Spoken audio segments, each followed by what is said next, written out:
Alright, so we're going to talk about what a healthy relationship is.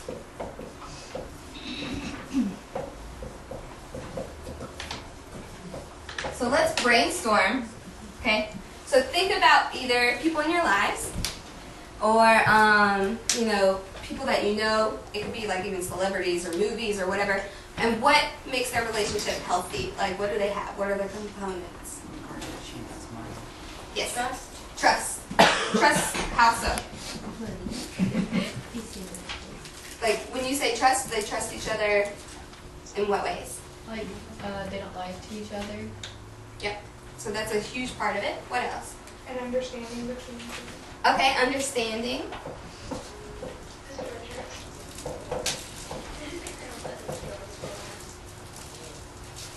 I'll get right back to you. Yes? Real love, not just self-esteem. Okay, so real love. So, do you guys know what I mean by lust? What do I mean by lust? Like want, right? You think somebody's really cool, somebody's really attractive, right? You lust after them, as opposed to love, right? So, and loving is all the weird, crazy parts about you, right? It's everything, right? So what else? Same religion. Okay. So Beliefs. I'm gonna put values or beliefs. So, because there are people who have different religions and they're in a relationship and it's a good relationship or a healthy relationship, but that's just a part of it that, when it comes to that understanding, right? That person has one faith, or one person can have a lot stronger faith than another person too. Yeah, but that's a good part. Communication. Okay, how so? Just like talking about your feelings and if you're comfortable with whatever you're doing. And goals and plans. Okay, and what about those goals? Well, I mean, goals as in like, you have to understand what you're going to do with the relationship. Like, what do you want? Where do you want to take it? And stuff like that. Okay, yeah, and being able to talk about that, being mature enough to talk about that. Think about those people in your lives that have a good relationship. What else do they do? What else do they say, or what behaviors do you observe? They touch each other. Okay, talk to each other, yes, and then what were you going to say? Spend time with each other. Yeah. Not like in a You said- sexual way. She said touch. Oh, touch each other. Okay. Yeah, but not like in Hugging, a sexual. yeah. Yeah, like hugging and kissing. Affectionate. Affectionate.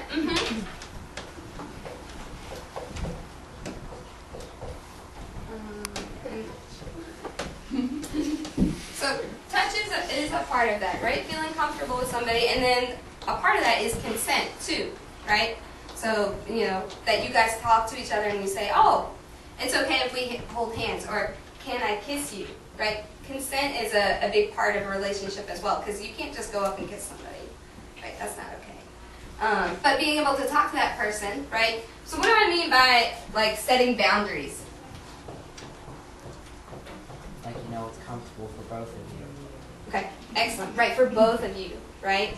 So if one person feels uncomfortable with something, that doesn't mean that, you completely give up. You have to talk about it. You compromise, right? I feel comfortable holding hands. I feel comfortable hugging, right? Setting those boundaries, right, to what each person is comfortable with, right?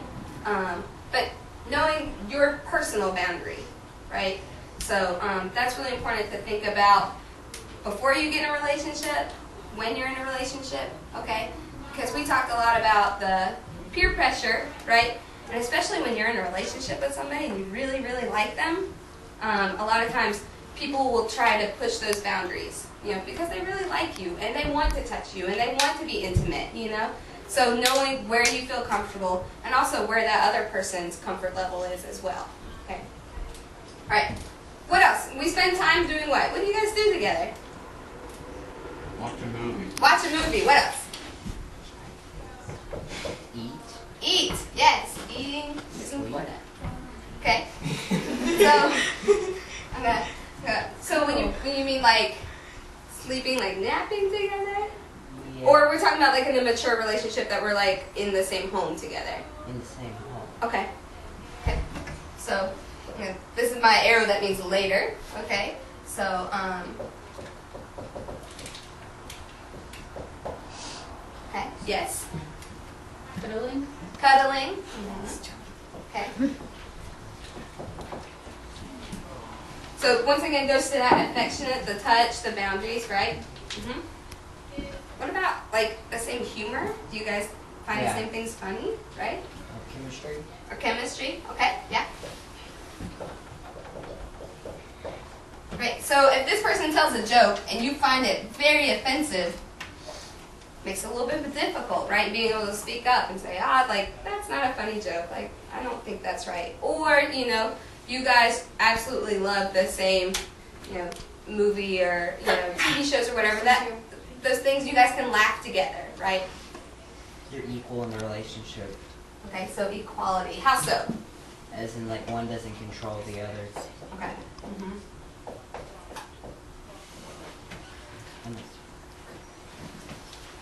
That's a great point.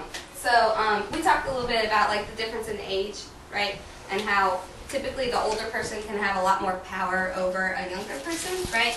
And that tends to change when you get older, right? Once you become, an adult, those power differentials can change. That person might be 30 years older and you guys are on the same page, right? But definitely when you're younger, that making sure it is equal. You guys feel comfortable around each other. Who here thinks they're a little bit weird? Yes? Right? Absolutely. Everybody here is a little bit weird. And that's awesome. And that's good. Okay? So, being able to be you, okay? Not changing around that person. Okay? A lot of times we want to, act a certain way around the person we like because we're all a little bit weird, right? And so being able to be you and 100% comfortable with who you are around that person is really important, okay? If you find out that you're kind of changing or acting different around the person, sure, at the beginning it's just because you're shy, you don't know how to talk to them. But then once it develops further, right, that relationship goes further from a friendship into maybe more romance. This is important. You need to be you. And if your friends, say something and they say, hey, like, you act different when you're around so-and-so. That should be like kind of a wake-up call that, why are you changing? Why are you acting different around this person, right? Why can't you be you? Because there's no shame in being you and all of your weirdness and cool parts about you, right? So that's very important. Any other things about healthy relationships that you guys want to add or talk about? Yes, sir. If you end up acting different around whoever you're dating, could it be that you're acting different around your friends, not the person you're dating? Yeah, sure. Absolutely. If you can be 110% comfortable around the person you're dating and yet around your friends, you back off or laugh at their lame jokes or whatever. Yeah, totally. That could be, 180. Good point. Yes. Sorry. I'm not saying every friend has lame jokes, but... Jackson. They're not lame. They're corny. They're just like stupid. I didn't like my breed at first, but then it Okay, grew here's on one me. of the What do you call an alligator in a vest? Investigator. I love that joke. It's a pun. It's great. It's really funny. Well, so that goes back to humor. Like certain people like, different types of humor. What's it called when Batman skips church? Christian Bale. Yes. My joke's not funny, they're corny. They're stupid. They're a unique type of food. Alright. So now we're going to bring everything back home. Okay, now we're actually going to talk about local resources for you guys. Okay, so the TWC, or the Teen Wellness Center, is a part of the health department. It is a clinic within the health department, and it's just for teens. Okay, so